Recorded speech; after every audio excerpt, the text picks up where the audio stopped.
ভাবি 4-5 দিন দুধ দিয়েন না, আর এ মাসে আপনার দুধের বিল হয়েছে কয় টাকা? অরুণ ভাই এ মাসে দুধ বেশি নিছেন, সব মিলিয়ে 1500 টাকা হইছে। ও আচ্ছা ভাবি, আমার কাছে তো ক্যাশ নাই, আপনাকে অনলাইনে পেমেন্ট করে দেই। অরুণ ভাই অনলাইনে পেমেন্ট করেন, সমস্যা নাই, সেরা টাকা দিয়েন না। হক মাওলা, অরুণ বাবাকে দান করেন, মনের ইচ্ছা পূরণ হবে। বাবা আমার 5 বছর ধরে কোনো বাচ্চা হয় না, আমার জন্য কিছু একটা করে। এই নে বর্ষ, এটা প্রতিদিন সকালে খালি পেটে খাবি, 9 মাস পর বাচ্চা হবে। বাবা তারপরেও যদি বাচ্চা না হয় তখন কি হবে? তখন এই বাবা স্বয়ং নিজে চলে আসবে, তুই শুধু রাতে দরজা খোলা রাখবি।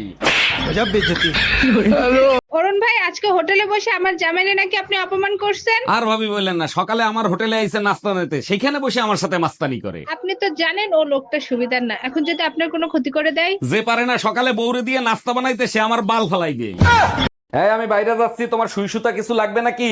দর্জির কাজ করতে আর ভাল লাগে না। এই শোনো, পাশের বাড়ির নতুন ভাবির নাম্বারটা একটু নিয়ে আসো তো। আরে ওনার নাম্বার তো আমার মুখস্থ, লেখো কোমর 32 সিনা 36।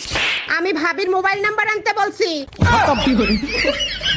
আম্মা আপনার ফোনটা একটু দেন তো, আমার ফোনের ব্যালেন্স শেষ হয়ে গেছে, একটা জরুরি ফোন দেবো। আমার ফোন দিয়ে তো কাউরে ফোন দেওয়া যায় না, দেখ তো আমার ফোনের কি হইছে। আম্মা আপনার ফোনের তো সিম নষ্ট হয়ে গেছে, নতুন সিম লাগাতে হবে। এখন সিম পাবো কোথায়? তুই এক কাজ কর, রান্নাঘরে ভেন্ডি আছে, ভেন্ডি লাগাই দে। এই কি হয়েছে তোমার, এমন করতেছো কেন? আমি না প্রেগনেন্ট, আব্বা জানলে আমারে মাইরেই ফেলাবে। তোমার সাথে সে আমারে বিয়ে দেছে, শুনলে খুশি হবে, মারবে কেন? তুমি না আমার বাপের চিনোই না, একবার কলেজে পড়ার সময় আমি প্রেগনেন্ট হয়েছিলাম, আমাকে বাইন্ধে পিটাইছে। বাবু তুমি এখানে বসো, আমি একটু মুইতে আসি।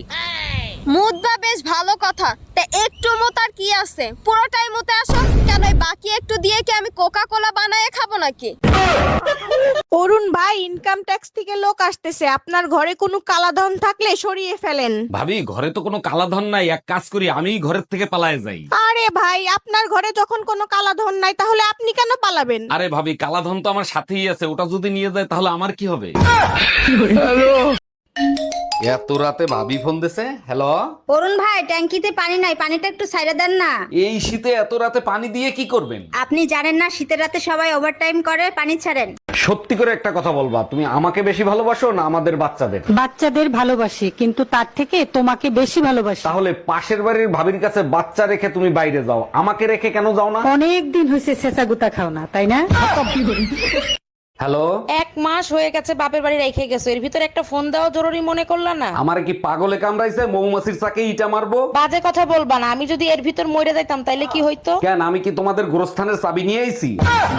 এই তোমারে কাঁচা আম আনতে বলছি আচার দিব বলে, তুমি পাকা আম আনছো কেন? কি উল্টো পুল্টো কথা বলতেছো? আমি তো কাঁচা আমি আনছি, পাকা আম আসবে কোত্থেকে? আমি কি মিথ্যা কথা বলতেছি? রান্নাঘরে গিয়ে দেখে আসো, সব আম পাকা। আম নিয়ে আসার সময় 2 মহিলা অটোতে ছিল, আমার মনে হয় ওই 2 মহিলার কথা শুনে আমগুলো পেকে গেছে।